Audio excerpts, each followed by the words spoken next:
Hey, welcome back to Tutorial Tuesday. This week I'm going to teach you how to use Storybook Creator to do spot coloring on your photos. Spot coloring is when you pick a certain color or a certain area of your photo that you want to keep in color, and then you can have the rest of the photo be black and white or sepia or do whatever you want with that. You can cut out the rest of it if you really wanted to. But today I have this picture of this campfire, and I'm going to just keep the flames. So this orange, and maybe we'll even do like the coals over here, and we'll keep that in color, and we'll make the rest of the picture black and white. So in order to do that, you can first make sure you have your photo positioned exactly how you want it, because in order to do this we're going to have to flatten our picture, so you will lose the ability to zoom or adjust and recenter your photo. So make sure that you have it exactly how you want it, and then right click and flatten. And when you flatten it to the computer now, this isn't a photo any longer. Now this is just the same as like a sticker. So you don't have the options to change it by zooming or things like that. And then we're going to go to the cut and fill menu, and we're going to pick the wand. And your threshold, the larger your threshold, the less picky the program will be in picking the color that you want. So it'll select a lot more. So for example, if I have it up at 100 and I click here, it'll pick all of that will get selected. Whereas if I drop it down, let me just cancel so it unselects. If I drop it down to 0 and I click up here in the same spot, see, it just picks that one little pixel. It's much pickier.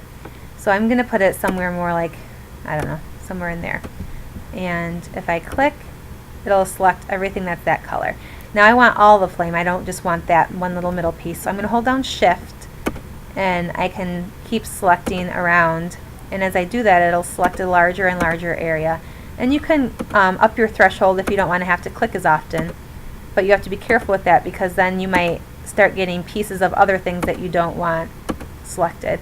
And if you wanted to pick like this area at the same time and these coals over here, you can select all instead of just adjacent, and it will pick all of that color in the picture. So if I come over here, it'll click that, but it also found some yellow over here, so it selected that yellow. And I can pick some of this red over here, and it found some red in here. And so you can just work your way around and get all the colors that you want. Now in here you want to try to get rid of as many of these extra like dashed lines as you can, because it's like not picking all of the colors out that you want. So just keep clicking in here until you get it how you want it. And you don't have to be too picky, especially with black and white on a picture like this, but you know, you can work your way around it. And you can see I'm getting rid of more and more dotted lines in the middle here, because if I leave them then I'll have black and white in the middle here, and I don't want it there. So you can maybe up my threshold even a little bit, and I'll just go adjacent so I can try to get these gone in here. So I'm going to say that that's pretty good. It looks pretty good. I've got a couple spots that maybe I could click a little bit more, but I don't want to keep you here forever today. So I'm going to say that that's good. And once you're happy with what you've got selected, you can keep both areas and say cut. And so if you watch over here, it's going to take the flames that I have, and it's going to separate them onto a different layer than the rest of my photo. So if you click just on that photo layer, now you can go to color and make it black and white. And say OK. And you can see you've got like some lines, you know, it looks funny, but once you flatten it, those go away. So click on both and right click and say flatten. And it looks much smoother. So now you've got your campfire picture with just your flames going and your coals. And if you spent a little more time on the wand tool, you'd have, you know, it'd be even smoother than mine is now. But that's kind of cool. Something different, and you can, you know, resize it now.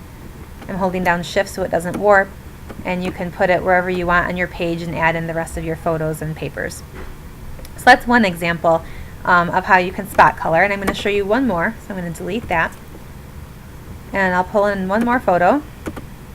I've got this awesome photo of my niece that my little sister took, and she's blowing a bubble, and we've got the bubble and her blowing, and it's just great.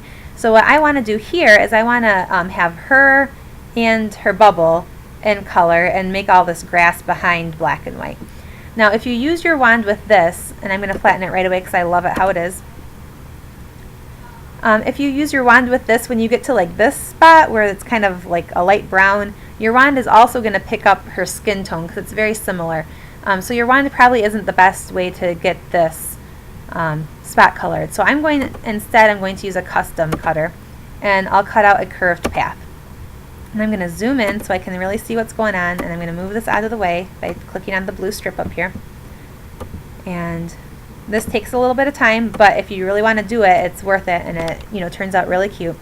I'm going to just click and hold and drag and outline Addison's head and her shoulders.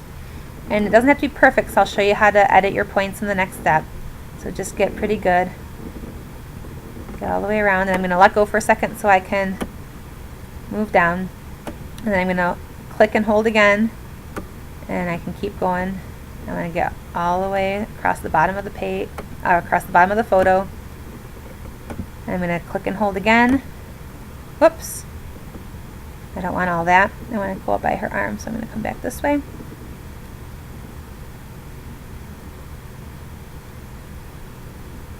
And I want to get her bubble wand. I'll get that bubble that she's blowing right there. And I'm just click and holding, and I'm just kind of tracing it. You can also let go. If you don't click and hold, you can just sit and keep clicking over and over. I'm going to move it up. I'll get these bubbles in the next step. You can't get all of it at once.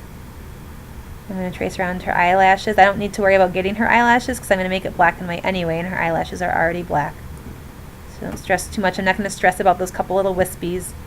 No one's going to notice that unless they're zoomed way in anyway. And they look kind of white anyway. Alright, so I have her outlined so you can see what it looks like, and that's just because I messed up there. But now you can edit your points. So when you zoom back in to see, you can see like right here I messed up. So I'm going to grab that point and I'm going to pull it out so that I get along her shoulder. And then here it needs to come in a little bit, and maybe that goes back up. And again, you can be as picky as you want. If you're really not too stressed about it, then you don't have to be perfect. It's not like people are really gonna sit and really study your photo anyway. But that looks pretty good along her arm there. I'm gonna come around this bottom. Right there you can see I cut off part of her shoulder, so I'm gonna edit my points and move them up a little bit. And then go up along her hair. This is a lot harder if you have really wispy hair. Thankfully her hair was wet, so I don't have to worry about all the little wispies. You really have to have the right kind of picture for this to work real smoothly. I'm going to bring this out so I can get the rest of her head. And that's pretty good. So now I'm going to keep both sections, and it will cut her out on her own layer, and then I still have to go back and get those other bubbles. So I'm going to click on the bubble, or on the rest of the photo here. I'm going to come down and get her bubbles. Now, I mean, this is a pretty perfect circle here, so you could, if you wanted, you could cut out with a shape and use a circle. And if you, right now it's an oval and it drives me crazy, but if you hit this use original aspect ratio, it'll pop it back as a circle. And then you can hold down shift and make it smaller, and we'll make it fit right on top of that. Then you don't have to sit and click all the way around it. There it is, and we will keep both sections, always keep both sections. We're not going to get rid of any part of the picture, we just want to change the color. And then we're going to do it one more time. So again, we're going to click on this photo, and to get this one I'm going to use my curved. I'm going to zoom in a little bit more because I can. And I'm going to drag around, and remember, it doesn't matter if it's absolutely perfect because we can go back and edit our points afterward. Just get the basic, get as close as you can. I'm just holding down my button and dragging along the edge. And this is something you can do in Photoshop too, and you can also do it in Memory Manager if you're a Memory Manager user. But it's nice not to have to, so I'm going to edit points. It's nice not to have to go back and forth between multiple programs. Like if you know you want to scrap this picture and you know this can do it, you might as well use your abilities that you have right in front of you and do it without having to move between a bunch of programs.